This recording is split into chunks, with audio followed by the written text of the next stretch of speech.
L'autre jour, j'entends une fille qui vient me piailler à l'oreille. J'aime pas la pluie. Par contre, j'adore le soleil.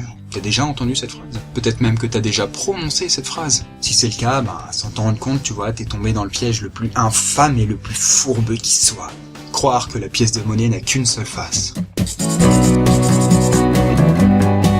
Évidemment non, une pièce de monnaie n'a pas qu'une seule face. Ce que je veux dire, c'est que, bien sûr, le soleil c'est très sympathique, mais imagine-toi 2 secondes avec un soleil radieux et brûlant toute l'année. 7 jours sur 7, 24 heures sur 24. Ouais, il y aurait même plus de nuit. Non, c'est pas le paradis. Au contraire, crois-moi, au bout d'un mois, le soleil, il te sortirait par les trous de nez tellement t'en aurais marre de le voir toujours là, immobile dans ce ciel bleu avec ses rayons lumineux horripilants et son éclat aveuglant. Tu ferais une overdose de soleil. Mais c'est vrai que quand tu viens de passer un hiver bien maussade et gris, lorsqu'arrivent les premières lueurs du printemps, et le soleil qui va avec, t'es content. Mais t'es content justement parce que t'es en manque. Comme un toxico qui n'aurait pas eu sa dose, si on veut. De la même manière, si tu aimes la chaleur mais que tu ne supportes pas le froid, pose-toi cette question. Est-ce que tu crois que les Somaliens éparpillés au fin fond de l'Afrique, qui en été comme en hiver se baladent à poil, est-ce que tu crois que eux, ils se soucient qu'il fasse toujours chaud? Bah non, ils en ont rien à battre. Pour eux, la chaleur, c'est normal. Ils te diront jamais qu'ils aiment la chaleur puisque de toute façon, ils ne connaissent pas le froid. Tout comme toi, tu diras jamais... J'adore respirer. Respirer, c'est génial. Sentir l'air dans ses poumons. Putain, qu'est-ce que c'est bon. Enfin bon, à mon avis, si tu dis ça, t'as pas respiré que de l'air. On pourrait aussi parler de bouffe. Une assiette de frites et un poulet rôti, ça ne doit pas laisser grand monde indifférent. Bouffe-moi le cul. Alors manger, on est d'accord, ça fait partie des petits plaisirs de la vie.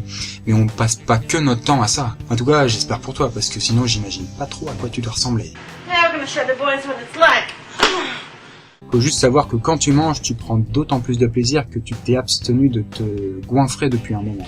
C'est donc encore une fois le manque qui fait que tu vas apprécier de manger. Bah ouais, c'est normal. Le fait de sentir ton estomac vide est une sensation désagréable, un petit peu comme quand tu manges dans le froid et sous une pluie glacée. Mais tu sais que très bientôt tu vas pouvoir te remplir la panse.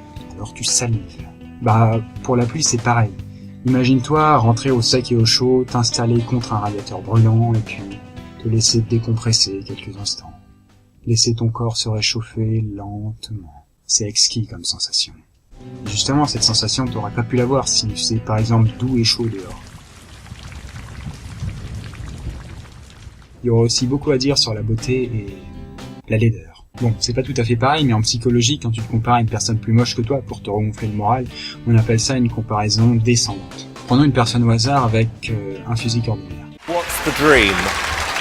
I'm trying to be a professional singer.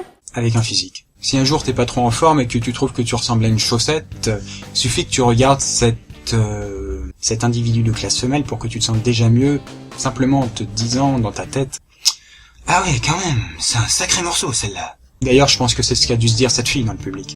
And why hasn't it worked out so far, Susan? Entendons-nous bien, j'ai aucun problème personnel avec Susan Boyle. Il se trouve que Susan n'a pas un physique facile. Alors quand on est à côté d'elle, on est tout de suite vu comme plus attirant par effet de contraste. Et à contrario, si t'as le malheur de te comparer à une personne plus belle que toi, on appelle ça une comparaison ascendante, et là, ça va te plomber ton moral.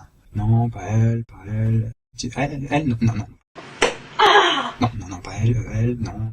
Elle, tiens, elle est bien. Donc voilà, que ce soit la chaleur torride ou une plaque de chocolat avec des noisettes et des pépites caramélisées, n'abusons pas des bonnes choses. Alors la prochaine fois que tu te retrouves sous une averse, ne pense pas à l'averse. Pense au feu de cheminée qui t'attend à la maison, avec la soupe et les enfants. Tu verras, hein, tu supporteras beaucoup mieux le seul temps. Si tu aimes ce que je fais et tu veux que je continue, tu peux rejoindre ma page Facebook si tu veux. C'est un gros plus pour moi, tu sais. Oh ouais, j'aimerais finir aussi sur une petite citation qui résume bien tout le bazar dont on a parlé.